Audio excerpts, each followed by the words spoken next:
আপনারা তৎকালীন সময় নির্বাচনে যাওয়াটার পক্ষে ছিলেন না, তবে আপনারা আমাকে দায়িত্ব দিয়েছিলেন যে যেহেতু অবস্থা পরিষ্কারভাবে বোঝা যাচ্ছে না, এখন পর্যন্ত অত্যন্ত ঘোলাটে, সেই হিসাবে আমার উপর দায়িত্ব দিয়েছিলেন অবস্থা বুঝে যেন আমি সঠিকভাবে আমার সিদ্ধান্ত গ্রহণ করি। সেই প্রেক্ষিতে আমি কি করেছি, কেন করেছি, শেষ পর্যন্ত কি হয়েছে, এগুলো নিয়ে ব্যাপকভাবে বিভ্রান্তি সৃষ্টি করা হয়েছে জনমনে এবং আমাদের নেতাকর্মীদের ভিতরে।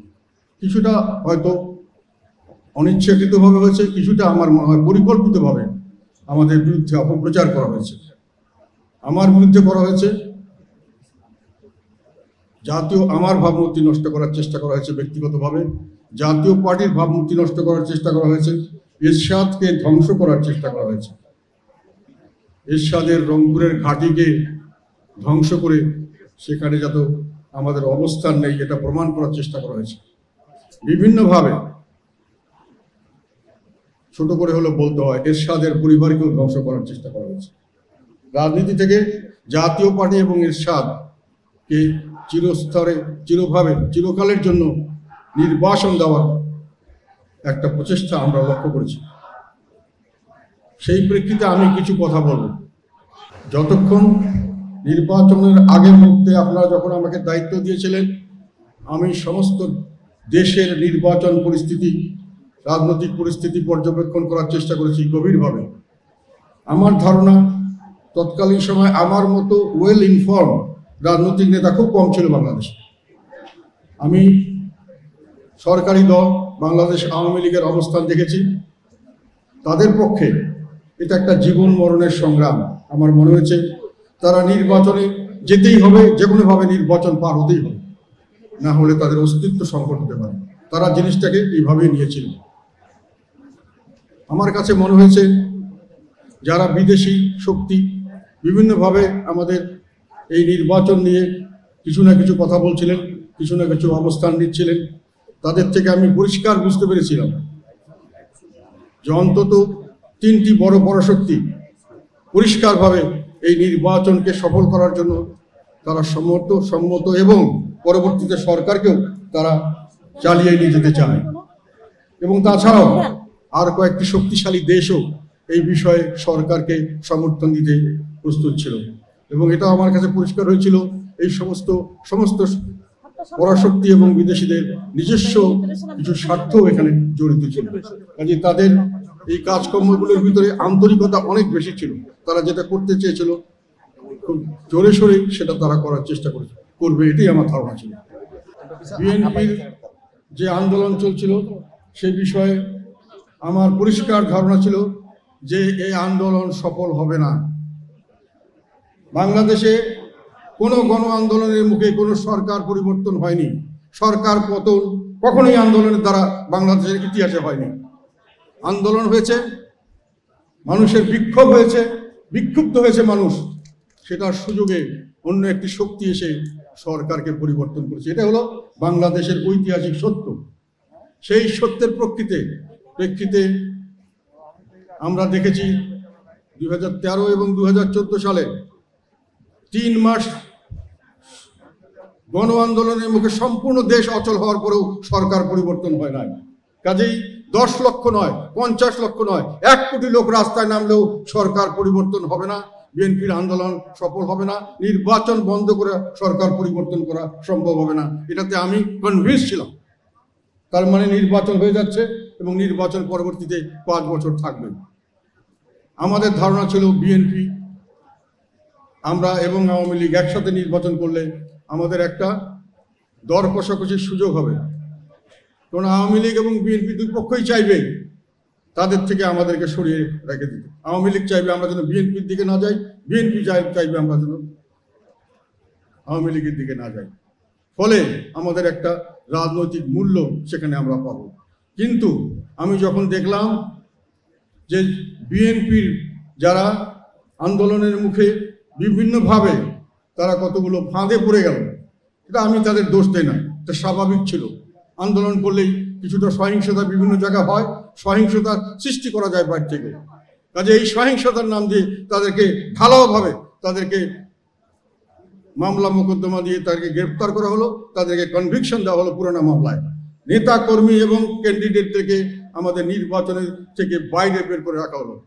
ফলে মাঠে থাকলাম আমরা এবং আওয়ামী লীগ। তখন প্রশ্ন আসলো যে আমরা না গেলে আওয়ামী লীগের গ্রহণযোগ্যতা থাকবে না নির্বাচনের, এবং আমরা এটা নিয়ে কিছুটা উৎফুল্ল ছিলাম অনেকেই, যে এটার থেকে হয়তো আমরা যদি নির্বাচনে যাই কিছু ভালো সুফল পেতে পারি। কিন্তু বাস্তবে আমরা যেটা দেখলাম, নির্বাচনের শিডিউল ঘোষণার পরেও দীর্ঘদিন পরেও পর্যন্ত আওয়ামী লীগ আমাদের সাথে কোনো দর কষাকষিতে আসে নাই। তাদের থেকে একটা পরিষ্কার বিষয় বোঝা গেল, যেটা পরবর্তীতে আবার বলার চেষ্টা করব। সেটা হলো তারা গ্রহণযোগ্যতার জন্য এতটুকু লালায়িত ছিল না। তাদের শীর্ষ পর্যায়ের নেতৃত্বার্থে তারা গ্রহণযোগ্যতার জন্য লালায়িত ছিল না। এবং আমাদেরকে নিয়ে তাদের যে একটা একদলীয় শাসন ব্যবস্থার যে একটা আকাঙ্ক্ষা, যে আকাঙ্ক্ষায় সুপ্রিম লিডার একজন থাকবেন আর সরকারি দল বিরোধী দল সকলেই তার কাছে আনুগত্য প্রকাশ করতে হবে, অনুগত বিরোধী দল, সেই অনুগত বিরোধী দলের ক্যাটাগরিতে জাতীয় পার্টিকে তারা ফেলতে পারছিল না। তাদের অবিশ্বাস ছিল আমার উপরে। এটা আমার ধারণা যে আমি অনুগত বিরোধী দল হতে রাজি হব না। এই যে অনুগত বিরোধী দল ছাড়া তারা বিরোধী দল করার জন্য প্রস্তুত ছিলেন না। তারা আমাদের গলায় কিছু পচা মরা আবর্জনা ঝুলিয়ে দিয়ে আমাদেরকে অনুগত বিরোধী দল করার চেষ্টা করেছিলেন। আমি যেটাতে রাজি হই নাই। ফলে তারা আমাদের থেকে কিছুটা হলো ইন্টারেস্ট হারিয়ে ফেলেছিলেন। কাজে আপনারা যে বলছেন গ্রহণযোগ্যতার জন্য একটা প্রচার করা হয়েছে, আমরা দল বিক্রি করেছি, তারা গ্রহণযোগ্যতার জন্য, তারা দল কেনার জন্য রাজি ছিল না, গ্রহণযোগ্যতার জন্য। এই কথাটি আপনাদেরকে আমি বলতে চাই স্পষ্ট ভাষায়। যাই হোক, পরবর্তীকালে যে কোনোভাবেই হোক, সরকারের গণবিরোধী চাপের কারণে হোক, যে কোনো কারণে হোক, সরকার আমাদের সঙ্গে নেগোসিয়েশন শুরু করলেন। কিন্তু নেগোসিয়েশনের প্রথম দিন থেকেই তাদের একটা অ্যাটিটিউড ছিল, তোমরা নাও না নাও যাও। তারা আমাদেরকে কোনো দর কষাকষি তেমন কোনো সুযোগ সুবিধা দেন নাই। এবং আমরা নির্বাচনের সময় হলো, আমরা নেতৃবৃন্দ বসলাম যে আমরা নির্বাচনে তখন যাব কি বাদ দিয়ে দেব। প্রশ্ন আসলো, আমাদের দল আন্দোলনে নেই, আমাদের দল নির্বাচনে যদি না যাই ভবিষ্যতে দলকে টিকিয়ে রাখা সম্ভব হবে কিনা। এবং আমাদের না ওটা পরে বলছি, সবই বলবো। একটু শুনো, নির্বাচনের কি বলছিলাম, তারা তখন যেটা হলো নির্বাচনের আমাদের মধ্যে আর একটা কথা আপনাদেরকে বলে দিই, আমার ব্যক্তিগত অনুভূতি থেকে বলছি। আমরা এতদিন পর্যন্ত নিয়মতান্ত্রিক রাজনীতি করেছি। তার অর্থ রাজনীতি করব গলায় মালা নেওয়ার জন্য, না হলে মালা থাকবে না, অথবা রাজনীতি করব না। কিন্তু এখনকার রাজনৈতিক চরিত্র পরিবর্তন হওয়া শুরু করেছে। এটা আমি লাস্টের দিকে সম্ভব হলে বলবো। সেটা হলো, এখন আপনি যদি রাজনীতিতে টিকতে চান তাহলে গলায় মালা নেবেন অথবা ফাঁসির রশি গলায় নেওয়ার জন্য প্রস্তুত থাকবেন। এই ধরনের রাজনীতির দিকে দেশ এগিয়ে যাচ্ছে। যাই হোক, আমরা সেই জন্য প্রস্তুত ছিলাম না, কাজে আমরা প্রস্তুতি নিচ্ছিলাম নির্বাচনে যাওয়ার জন্য। কিন্তু আমরা নির্বাচনের জন্য আমরা আপনাদের থেকে দরখাস্ত চাইলাম, আপনারা সিলেকশন করলাম, আমরা নমিনেশন দিলাম, আপনারা সাবমিট করলেন, উইথড্রলের ডেট চলে গেল, আমরা মাঠে প্রার্থী চলে আসলো। দর কষাকষির ফলাফল শূন্য। শুধু একটা দিন আমাদের বাকি থাকলো, 16ই ডিসেম্বর। 17ই ডিসেম্বর আমাদের প্রতীক বরাদ্দ, এটা আমরা ধরে রেখেছিলাম, প্রতীক বরাদ্দ না করলে নির্বাচনে যেতে পারবে না। 16ই ডিসেম্বর রাত্রে আমাদেরকে 26টার একটা তালিকা দেওয়া হলো, যে তালিকায় আমাদের একে পর্যন্ত নেগোসিয়েশন আমরা 100 তালিকা, 70 তালিকা, 40 তালিকা, 50 তালিকা প্রায়োরিটি বেসিসে বিভিন্নভাবে দিয়েছিলাম। এগুলোর কোনো বরাদ্দ না করে নিজের ইচ্ছায় যেখানে আমাদের ওখান থেকে কিছু নিয়েছে, যেখানে যার যেরকম ভাবে মনে হয়েছে তারা 26টা তালিকা, এবং পরিষ্কার বলে দিল জাতীয় পার্টির ক্যান্ডিডেটের পক্ষে আমরা উইথড্র করলাম। সেখানে জাতীয় পার্টির ক্যান্ডিডেট ছাড়াও আওয়ামী লীগের আরো ক্যান্ডিডেট ছিলেন, বেশিরভাগ জায়গায়, শুধু দুটো জায়গায় ছাড়া বোধ হয়, এবং শক্তিশালী ক্যান্ডিডেট ছিল আওয়ামী লীগ এবং অন্যান্য দলের ক্যান্ডিডেট ছিল। এবং অনেক ক্ষেত্রেই স্পষ্ট আমরা বুঝতে পেরেছিলাম যেটা হয় আওয়ামী লীগের লোককে জেতানোর জন্য, অথবা তাদের নির্বাচিত আরেকজন আওয়ামী লীগের বাইরের লোককে নির্বাচনের জন্য তারা এই তালিকা করছে। সেই 26টা তালিকা দিয়ে প্রচার করা হলো যে জাতীয় পার্টিকে ছাড় দেওয়া হয়েছে। বাস্তবে কোনো ছাড় দেওয়া হয় নাই। এবং তারা বলেছিলেন যে নির্বাচন, আমরা বলছিলাম নির্বাচনে আসবো, দর কষাকষির মূল একটা কথা ছিল, আমি বলতে ভুলে গেছি, যে এই দল কষাকষি না করার কথা ছিল যে আমরা নির্বাচনে আসবো, নির্বাচন অবাধ সুষ্ঠু হতে হবে, নির্বাচনে প্রশাসন দলীয় কর্মীর মতো ব্যবহার করবে না, আইন শৃঙ্খলা রক্ষাকারী বাহিনী এবং নির্বাচনের সঙ্গে জড়িত ব্যক্তিরা দলীয় কর্মীর মতো কাজ করবে না। তারা বলেছিলেন আমরা একটাই শুধু সুবিধা দিতে পারি, আমাদের নৌকা মার্কা বা আমাদের দলীয় প্রতীক থাকবে না, তাহলে দলীয়করণ হবে না, আমরা বাকিটা নিশ্চিত করব। আমি এই কথাতে কনভিন্স ছিলাম না, তথাপি আমরা রিস্ক নিতে চেয়েছিলাম। কিন্তু 26টা তালিকা দেওয়ার পরে আমি বলেছি আমাদের অন্তত পক্ষে রানিং এমপি সহ আরও 10-15 জন খুব ভালো ক্যান্ডিডেট আছে যারা ফেয়ার নির্বাচনে পাশ করতে পারবে, তাদের তালিকাও নাম ঢোকাতে হবে। না হলে 16 তারিখে আমি রাতে সিদ্ধান্ত নিয়েছি, সবাইকে জানিয়েছি আমি নির্বাচনে যাব না। 17 তারিখে সকালে আমি নির্বাচন থেকে সরে আসার জন্য আমি সমস্ত প্রস্তুতি নিয়েছিলাম। তারপরে চাপ আসলো সরাসরি এবং প্রত্যক্ষ এবং পরোক্ষ। প্রত্যক্ষটা আমি ডিটেইলভাবে বলবো না, সেটা আপনারা বুঝে নেবেন। পরোক্ষ চাপ হলো যে যদি আমি নির্বাচনে না যাই তাও নির্বাচন হবে এবং নির্বাচনে জাতীয় পার্টিকে নিয়ে যাওয়া হবে। আমার নেতৃত্বে নয় বা আমার সঙ্গে যারা থাকবেন তাদের নেতৃত্বে নয়, যারা থাকবেন না তাদের নেতৃত্বে নেওয়া হবে। এবং সেটাতে আমাদের আলাপ আলোচনা করে আমরা যেটা বুঝলাম, তাতে আমাদের দল গৃহপালিত বিরোধী দল হিসেবে নির্বাচনে কন্টেস্ট করে তারা রাজনৈতিকভাবে হারিয়ে যাবে এবং আমরা আমাদের রাজনৈতিক মঞ্চ হারাবো, যাতে করে ভবিষ্যতে আমরা দেশ ও জাতির জন্য কিছু করতে পারবো না। সেই প্রেক্ষিতে আমরা নির্বাচনে যাওয়ার জন্য সিদ্ধান্ত নেই। তখন আমি বলেছিলাম আরো 10 থেকে 15টা আমাদেরকে নৌকা মার্কা উঠিয়ে দিন এবং আমাদেরকে নিশ্চিত করুন যে সব জায়গায় নির্বাচন হবে অত্যন্ত সুষ্ঠু এবং নিরপেক্ষ। তারা আমাকে কথা দিয়েছিলেন যে সেটা তারা করবেন এবং করতে গিয়ে এক পর্যায়ে শুধু আমার স্ত্রীটা দিয়ে বললেন যে বাকিগুলো প্রসেসে আছে, ঠিক আছে। এবং বাইরে প্রচার করা হলো যে আমি আমার স্ত্রীর মনোনয়নের জন্য আমি নির্বাচনে এসেছি, আমি দলকে বিক্রি করে আমি স্ত্রীর মনোনয়নের জন্য এসেছি। সে সময় একই সঙ্গে ঢাকার আরও কয়েকটা সেন্টার আসনের জন্য আমি তখন দাবি করেছিলাম এবং সঙ্গে সঙ্গে বলেছিলাম বাকি, এবং তারা আমাকে কথা দিয়েছিলেন এবং তখনও কথা দিয়েছিলেন সেদিন লাস্ট পর্যন্ত 17 তারিখ যে তারা চেষ্টা করবেন। পরবর্তীকালে যখন হয়নি তখন তারা বলেছিলেন আমরা দায়িত্ব নিচ্ছি এগুলো জায়গায় অবাধ সুষ্ঠু নিরপেক্ষ নির্বাচন হবে। এখন প্রশ্ন আসলো আমি আমার স্ত্রীর জন্য দল বিক্রি করে দিয়েছি।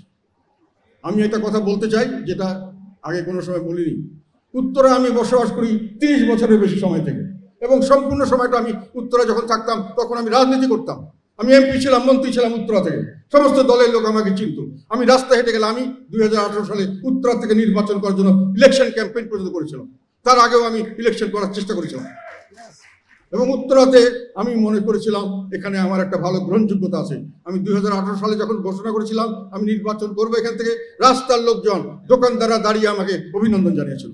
আমি যেতে হেঁটে গেলে রাস্তায় লোক জমে যেত। আমি মনে করেছিলাম এই জায়গাটায় আমাদের একটা ভালো ভালো জনসমর্থন আছে এবং আমার ওয়াইফ দীর্ঘদিন থেকে ওখানে 20-25 বছর থেকে কালচারাল অ্যাক্টিভিস্ট হিসেবে উত্তরে পরিচিত। আমার ওয়াইফ এবং কালচারাল অ্যাক্টিভিস্ট হিসেবে পরিচিত ছিল।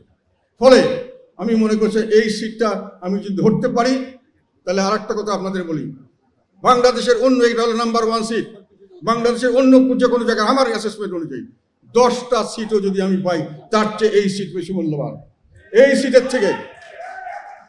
কেননা এই সিটে এখনো আমাকে, যখন আমি রাজনীতি করছি সব সময় আমার রাজনীতির ইলেকশনে আমাকে খরচ দিতে যাওয়ার মতো প্রচুর মানুষ আছেন এবং আমি ওখান থেকে যদি এমপি আনতে পারতাম আমার দল চালানোর জন্য কোনো ফান্ডের অভাব হতো না। অফিসিয়ালি অনেক মানুষ আমাকে, ওখানে অনেক ব্যবসা প্রতিষ্ঠান, অনেক সমৃদ্ধশালী মানুষ আছে যারা আমাদের সঙ্গে ক্লোজ হতে চায়, যারা আমাদেরকে যে কোনোভাবে পৃষ্ঠপোষকতা করতে চায়। আমি এই জন্যই উত্তরা আসনটা নেওয়ার জন্য চেষ্টা করেছিলাম। আমার স্ত্রীর জন্যই শুধু আমি এই উত্তর আসনটা নিতে চাইনি। আরেকটা কথা বলা হয়েছে আমার, যেটা পরবর্তীকালে আমি ডয়েস ভ্যালি এবং তাদের থেকে শুনলাম, যে আমাদের লোকেরা বলেছে যে আমার স্ত্রীকে হঠাৎ করে এনে আমি একেবারেই প্রেসিডিয়াম মেম্বার বানিয়ে দিয়েছি। আমার স্ত্রী 2010 সালে 16ই জুন আমার নেতা আলহাজ হোসেন মোহাম্মদ এরশাদের চিঠির প্রেক্ষিতে ভাইস চেয়ারম্যান হিসেবে দলে যোগদান করেছেন 2010 সালে। তারপর থেকে এই দলে ছিলেন। আমি আসার পরে বেশি করে অ্যাক্টিভ করেছি তাকে দুটো কারণে। একটা হলো লালমনিরহাটে আমার কনস্টিটিউয়েন্সি ছিল, সেখানে আমি যেতে পারি নাই, সেখানে আমার ওয়াইফ সেখানকার কমিটি করেছে সম্পূর্ণভাবে সফলভাবে, জেলার একটা কাউন্সিল করে সেখানে কমিটি করি, এবং আমাদের দলের সাংস্কৃতিক পার্টি যেটা কোনো সময় সেমন কার্যকর ছিল না সেটাকে সে কার্যকর করেছে।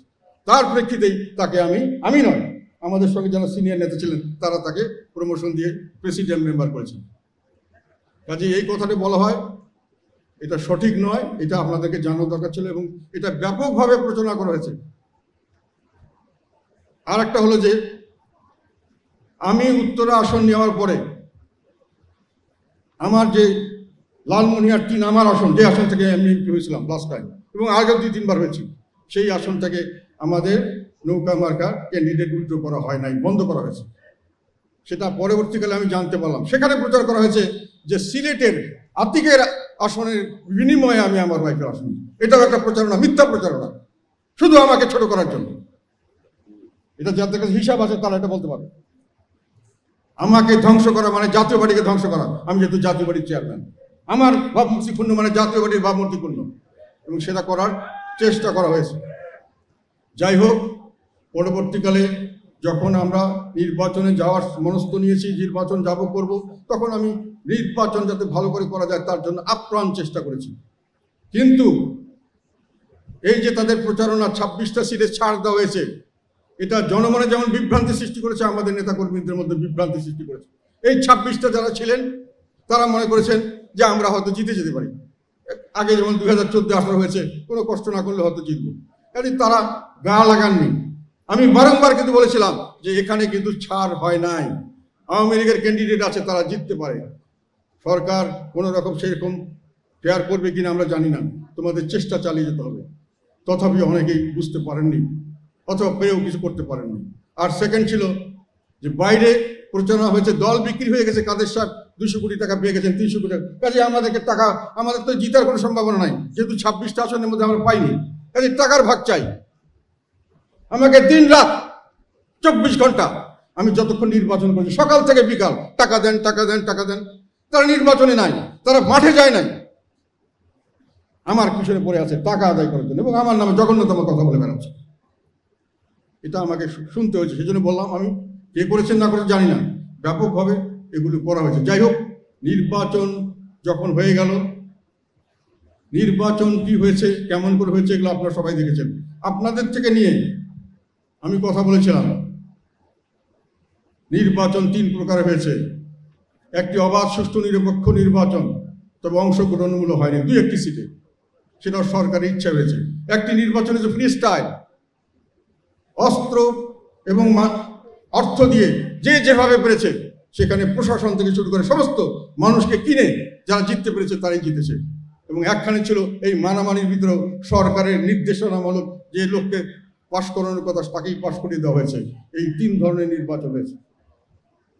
সেইখানে আমাদের বেশিরভাগ যারা আমরা আশা করেছিলাম তারা জিততে পারেননি, এবং সেখানে প্রশ্ন এসছে যে আমার কি দোষ পাওয়া গেল। একটা হলো আমি পয়সা নিয়ে তাদেরকে পয়সা দেইনি, আর একটা হলো যে আমি ঘুরে ঘুরে সমস্ত জায়গায় ক্যাম্পেইন করিনি। প্রাইম মিনিস্টার যেমন করেছেন, আমাকে বাংলাদেশের মাননীয় প্রধানমন্ত্রীর সঙ্গে তুলনা করা হয়েছে। উনি যেটা করেছেন আমারও সেটা করার দরকার ছিল। আমি নিজেকে অত্যন্ত সৌভাগ্যবান মনে করেছি, কেন বর্তমান প্রাইম মিনিস্টারের সঙ্গে যদি আমাকে তুলনা করা যায় নির্বাচন ক্যাম্পেইনে, যেখানে রাষ্ট্রীয় সকল ক্ষমতা এবং সকল সম্পদ এককভাবে ওনার কন্ট্রোলের মধ্যে, বাংলাদেশের পরিপ্রেক্ষিতে এখন হ বললে উনি যদি হ বলে বাংলাদেশের প্রেক্ষিতে সেটি তখন হয়ে যায়। সেখানে উনি কোথায় যাবেন, কিভাবে যাবেন, তার সঙ্গে আমি কম্পিটিশন করব, এটা আমাদের অনেক লোকরা বলেছেন, আমাকে ক্রিটিসাইজ করেছেন। আমার মনে হলো, আমার এক বন্ধু বলেছিলেন যে এই ক্রিটিসাইজ হচ্ছে, আপনাকে যদি বলতো মাননীয় প্রধানমন্ত্রীর পোশাক আশাক ইত্যাদি ফলো করে আপনি করেন তাহলে হয়তো ভালো হতো, তবে ওটা আমার জন্য কঠিন হতো। ওই পোশাক আশাক পরে তো আর আমার পক্ষে নির্বাচন করা সম্ভব, ক্যাম্পেইন করা সম্ভব। যাই হোক, তথাপি আমি আমার নির্বাচনী এলাকার আশেপাশে যেখানে মানুষে চেয়েছে সেখানে আমি নির্বাচনী ক্যাম্পেইন করেছি। যেখানে মানুষে বলেছে যে আপনার আশা দরকার, আমি এই নির্বাচনের ভিতরে গেছি। যেখানে সকাল থেকে রাত পর্যন্ত আমাকে 100 জন টেলিফোন করেছে, টাকা দেন, টাকা দেন, টাকা দেন, এবং দিন রাত আপনার দল বিক্রি করে দিলেন, এটা করলেন, ফেসবুকে অকথ্য অশ্লীল কথা আমার নামে প্রচার করা হচ্ছে কন্টিনিউয়াসলি। এবং আর একটা কথা হলো, পরবর্তীকালে নির্বাচনে কেন গেলাম, এটা আর একটা কারণ হলো আমি লিডার অফ দি অপোজিশন হওয়ার জন্য গেছি। লিডার অফ দি অপোজিশন কে হবে আপনারা জানতেন? নির্বাচনের পর যদি আমি জিতেও থাকি, আমি নির্বাচন লিডার অফ দি অপোজিশন কে হবে এটা নিয়ে তো বাংলাদেশে 2-3 মাস গবেষণাই চলছে, যতক্ষণ না হয়, যদিও আইনগতভাবে আমারই হওয়ার কথা। এবং নির্বাচনে আমি যদি জানতামই লিডার অফ দি অপোজিশন হব তাহলে তো অন্য কথা ছিল। আমি তো কেউই জানতো না বাংলাদেশ, এটাও প্রচার করা হয়েছে। এবং এটাও বলি আপনাকে, আমি deputy leader of the opposition হয়েছিলাম এবং আমাকে deputy leader of the opposition থেকে নামিয়েও দেওয়া হয়েছিল, কেননা আমি গৃহপালিত বিরোধী দল হতে রাজি না। ভবিষ্যতে কি হবে আমি জানি না, ওই অভিজ্ঞতা আমার আছে, কাজে ওই লোভ লালসার জন্য আমি করি নাই। এখন নির্বাচনের পরবর্তীকালে আমি যেটা বললাম, দলের মধ্যে ওই একটা কথা, টাকা বিক্রি হয়েছে, টাকার ভাগ পেলাম না, এটা নিয়ে একটা বিভ্রান্তি সৃষ্টি করা। তারপরে আমরা নাকি সাগরে ফেলে দিছি আমি তাদেরকে। নির্বাচনে মনোনয়ন নিয়ে কোনো বাণিজ্য হয় না, এটার কথা উঠেছে।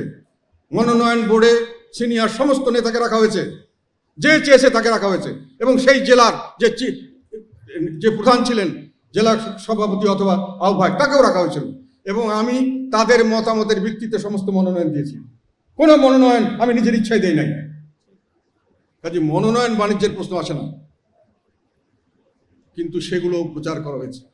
আমার এগেইনস্টে দুর্নীতি দমন কমিশন মামলা দেওয়া, আমি কোটি কোটি টাকার মনোনয়ন বাণিজ্য করেছি, আর সরকারের কাছে 200 কোটি টাকা খেয়ে মেরে দিয়েছি, পার্টিকে বিক্রি করে, এবং পার্টির লোককে জবাই করেছি, মাঠে ছেড়ে দিয়ে জবাই করেছি।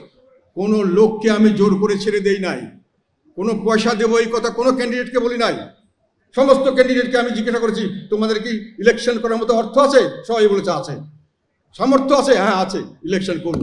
তখনই ইলেকশনে দেওয়া হয়েছে। এবং তারা ইলেকশনে গিয়ে অনেকেই, আমি সবার কথা বলবো না, অনেকেই আমাদের এখান থেকে একবার টাকা চেয়ে যে ওখানে গিয়ে ওখানকার ক্যান্ডিডেটদের সঙ্গে দর কষাকষি করেছেন। এটা আমাকে ওখানকার ক্যান্ডিডেটরা বলেছেন। আমরা ইলেকশন করেছি এর আগে 2001 পর্যন্ত, 2096, 2001, 91 একক নির্বাচন করেছি। সে সময়ও আমরা জানতাম 40 থেকে 50 জন আমরা জাতীয় পার্টির ক্যান্ডিডেট ফাইট করতে পারবে। আর বাকিদেরকে আমি ঈশ্বরকে জিজ্ঞাসা করেছিলাম, বাকিদেরকে কেন দিচ্ছেন? বলে আরে পোস্টার লাগায় ঘোরাঘুরি করবে, জাতীয় পার্টির নামটা থাকবে। এবারও আমরা সেটাই আশা করেছিলাম, কিন্তু ওনারা পোস্টারও লাগান নাই। ওনারা কাজের মধ্যে অনেকে করেছেন প্রকাশ্যভাবে ধ্যান দরবার করে, দর কষাকষি করে বিক্রি করেছেন অনেকে। আবার কিছু হয়তো টাকা পয়সা পেয়ে আমাদের বিরুদ্ধে টেলিভিশনে এসে অকথ্য ভাষায় গালাগালি করেছেন। যাই হোক, আমার কথা হলো সত্য সত্যই থাকে, মিথ্যা মিথ্যাই থাকবে। ডেকে এই কথাগুলি বলা আমার দরকার ছিল। এখন যে রাজনীতি দাঁড়িয়েছে, আপনাদেরকে একটা কথা বলি, আমি সংসদে বলেছি, নির্বাচন গ্রহণযোগ্য হয় নাই। আমরা গেলেও হতো না, এখনো হয় নাই। আমরা না গেলেও নির্বাচন হতো, জাতীয় পার্টি হয়তো সেখানে যেত, সরকারের সেই রকম প্রস্তুতি নেওয়া ছিল। এবং আমরা যদি তারা নাও যেত, শুধু জাতীয় পার্টি সার্বিকভাবে না যেত এবং নির্বাচন গ্রহণযোগ্য না হতো, তাহলে এখনকার অবস্থা এখনই থাকতো। এখন আর একটা কথা, দুঃখের কথা বলি, বিএনপি আন্দোলনে পরাস্ত হয়েছে। আমি তাদের দোষ দিই না, আমি সহানুভূতিশীল। দেশের স্বার্থে তারা কিছু কাজ করতে চেয়েছিল, তারা সফল হয়নি। কিন্তু তারা খুব সুন্দরভাবে তাদের দোষটা আমার ঘাড়ে চাপিয়ে দিয়েছে। আমি এত বিশাল নেতা, আমি নির্বাচনে না গেলে নাকি দেশের ভবিষ্যৎই চেঞ্জ হয়ে যাবে। আমি নিজেকে এত বড় নেতা মনে করি না। আমি স্পষ্ট ভাষায় বলতে চাই, আমি নির্বাচনে যাই আর না যাই, নির্বাচন গ্রহণযোগ্য হোক আর না হোক, যে পরিস্থিতিতে এখন আছে, এখন গ্রহণযোগ্য হয় নাই, সেই রকমই থাকতো এবং এইরকমই দেশ চলতো, এইভাবেই সরকার চলতো। কাজেই আমাকে দোষ দিয়ে নিজের দোষ ঢাকার চেষ্টা করবেন না। বিএনপি জামাত দিনরাত আমি বেঈমান, আমি গেলাম জন্যই নির্বাচন হলো, আমি না গেলেই নির্বাচন ভণ্ডুল হয়ে যেত, তারা আবার ক্ষমতা আসতেন, ইত্যাদি ইত্যাদি ইত্যাদি। এগুলো হলো নিজেদের দোষ থাকার জন্য আমার কাছে দোষ দেওয়া। যেটা বলেছিলাম সংসদে, আমি বলেছি যে নির্বাচন ভালো হয়নি। সংসদে আমি বলেছি এই পরিস্থিতিতে সামনের দিকে কোনো দল রাজনৈতিক দল হিসেবে টিকতে পারবে না, আমাদেরকে তারা কোনো স্পেস এখনো দিচ্ছে না।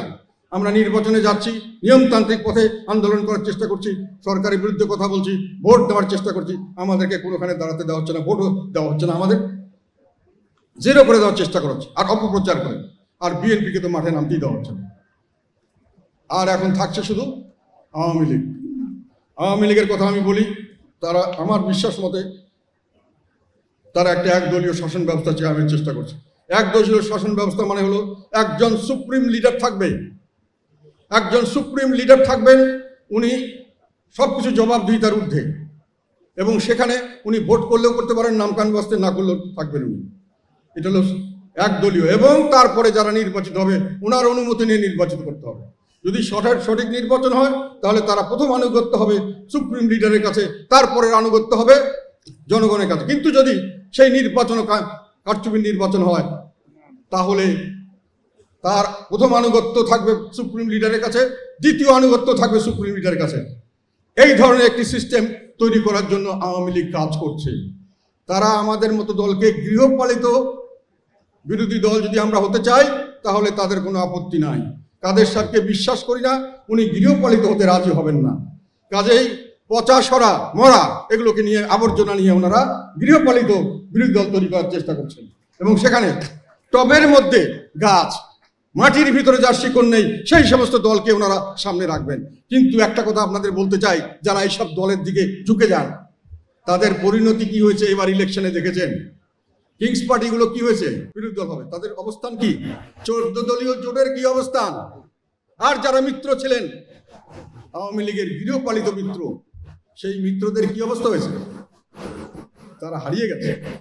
কাজে সত্যিকার অর্থে জনগণের উপর ভরসা রেখে রাজনীতি করতে হবে, এবং সেই রাজনীতিতে সামনের দিকে যে কথাটা আমি বললাম, সংসদে বলেছি কোনো রাজনৈতিক দল টিকবে না, এবং তার ফলে দেশে একটা চরমপন্থার আবির্ভাব হতে পারে।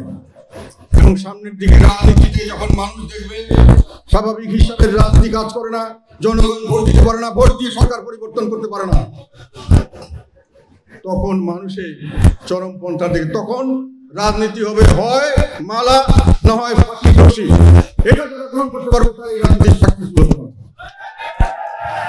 আমরা দেশকে ওই ধরনের চাই না। এখনো আমরা মনে করি এটা থেকে উদ্ধার হওয়া সম্ভব যদি সরকারের মধ্যে এতটুকু শুভবুদ্ধির উদ্ধার, কিন্তু আমরা এখন পর্যন্ত ভরসা দেখছি।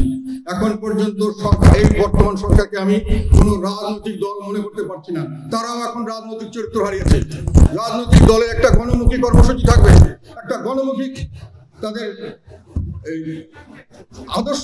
আদর্শ নীতি থাকবে, তাদের তারা যেটা বলে স্বাধীনতার পক্ষে, স্বাধীনতার কি বলে চেতনার পক্ষে, আর মুক্তিযুদ্ধের পক্ষে। মুক্তিযুদ্ধ হয়েছিল বৈষম্যের বিরুদ্ধে, বৈষম্যের বিরুদ্ধে মুক্তিযুদ্ধ হয়েছিল। আমরা পাকিস্তানিদেরকে বৈষম্য করার জন্য 21 ভাষা সৈনিকরা জীবন দিয়েছিল বৈষম্যের বিরুদ্ধে, যে রাষ্ট্রভাষা বাংলা না হলে চাকরি বাকরি পাবো না, আমাদেরকে নিচের দিকে ফেলে দেওয়া হবে, আমাদেরকে second class third class citizen করা হবে। তার জন্য মানুষ জীবন দিয়েছে। ভাষার ভালোবাসার জন্য তো দিবেই। ভাষার ভালোবাসার জন্য একজন যে কোনো মানুষ, তার সাঁওতালরা তাদের ভাষা পছন্দ করবে, মাতৃভাষাকে সবাই পছন্দ করবে, আমরাও পছন্দ করি। সেই জন্য মানুষের জীবন দেয় নাই, বৈষম্যের বিরুদ্ধে যুদ্ধ দিচ্ছে। আর যেটা হয়েছে, আমাদের স্বাধীনতা সংগ্রামটা কিভাবে আসে, যখন বৈষম্যের বিরুদ্ধে আমরা 6 দফা আন্দোলনে যেটা দেওয়া হলো, আমাদের জাতির পিতা বঙ্গবন্ধু শেখ মুজিবুর রহমান সাহেব যেটা দিয়েছিলেন 6 দফা আন্দোলন, সেটা যখন জনসমর্থন পাওয়া শুরু করলো, তার প্রেক্ষিতে উনি ভোটে জিতে গেলেন এবং 6 দফা বাস্তবায়ন করতে পারেন। এই ভয়ে যখন তাকে ক্ষমতা দেওয়া হলো না এবং পরবর্তীকালে আমাদের উপর ঝাঁপিয়ে পড়া হলো, তখন মানুষ বলল বৈষম্য দূর করতে হলে লাগবে আমার নিজের দেশ, প্রজাতন্ত্র, যেটা আমরা শাসন করব, আমরা বানাবো শাসক, আমরা তাকে জবাবদিহি করব, আমরা তাকে পরিবর্তন করব, তাহলে শুধু বৈষম্য মুক্ত সমাজ দরকার, ও হবে সম্ভব। আওয়ামী লীগ কি করেছে, এখন তারা প্রজাতন্ত্রের জায়গায় রাজতন্ত্র কর্তৃত্ববাদী তন্ত্র অথবা স্বৈরতন্ত্র কায়েম করার চেষ্টা করছে। জনগণের ভোটের কোনো অধিকার নাই।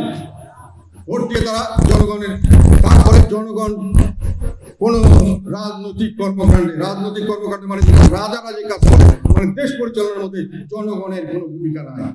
তাহলে এটা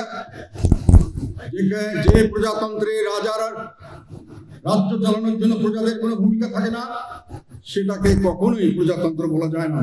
এবং সেটাতে এই যে আমরা জনগণকে রাজনীতি করছি, রাজনীতি থেকে দূরে সরে দিচ্ছি, তারা ইলেকশনে আসতে চায় না, তারা ইলেকশনে পার্টিসিপেট করতে চায় না, ইলেকশনে ভোট দিতে চায় না।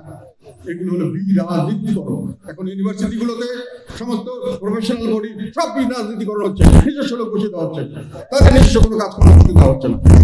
এই রাজনীতিকরণ হলো মুক্তিযুদ্ধের চেতনার সর্বাত্মকভাবে বিপক্ষে এবং স্বাধীনতার চেতনা সর্বাত্মকভাবে বিপক্ষে। যখন আওয়ামী লীগ প্রজাতন্ত্রের রূপ থেকে নামিয়ে দেওয়ার চেষ্টা করে, কিসের তারা স্বাধীনতার পক্ষে? কয়েকদিন আগে আমেরিকান বেস আটলান্টিক কাউন্সিল একটা রিপোর্ট দিল, তারা বললো যে স্বাধীনতার সমস্ত সুযোগে অর্থনৈতিক স্বাধীনতা, বিচার বিভাগের স্বাধীনতা এবং রাজনৈতিক স্বাধীনতা সর্ব বিষয়ে বাংলাদেশ পশ্চাৎগামী। তাহলে কিসের আপনি স্বাধীনতার পক্ষে? কিসের আপনার নীতি আদর্শ? এখন নীতি আদর্শের জায়গায় একটা গ্রুপ হয়েছে, আমি যেটাকে বলছি কার্ড, CULT, আওয়ামী লীগ বিভাগের কার্ড। একটা গ্রুপ যাদের কত ভাষা দিয়ে থাকে, তাকে পূজা করে এবং তাদের কথা মতো চলে এবং এমন ভাবে চলে যে দেশ ও জাতি তাদের কাছে বড় নয়, নিজেদের স্বার্থ সিদ্ধ করার জন্য কাজ করে। এই কার্ড হয়েছে আওয়ামী লীগ। তারা রাজনৈতিক দলের চরিত্র হারিয়ে ফেলেছে। সামনের দিকে আমাদেরকে যদি রাজনীতি লিখতে হয়, তাহলে সত্যিকার অর্থে গৃহপালিত বিরোধী দল থেকে বেরিয়ে আসতে হবে। এবারও কিন্তু আওয়ামী লীগ চেষ্টা করেছে যাতে করে আমাদের মধ্যে থেকে সমস্তকে উপরে নিয়ে আসা, যারা সর্বাত্মকভাবে প্রথম আনুগত্য আওয়ামী লীগের কাছে, দ্বিতীয় আনুগত্য আওয়ামী লীগের কাছে। অনেকে পোস্টারে ছবি দেয় না, জাতীয় পার্টির নাম ব্যবহার করে,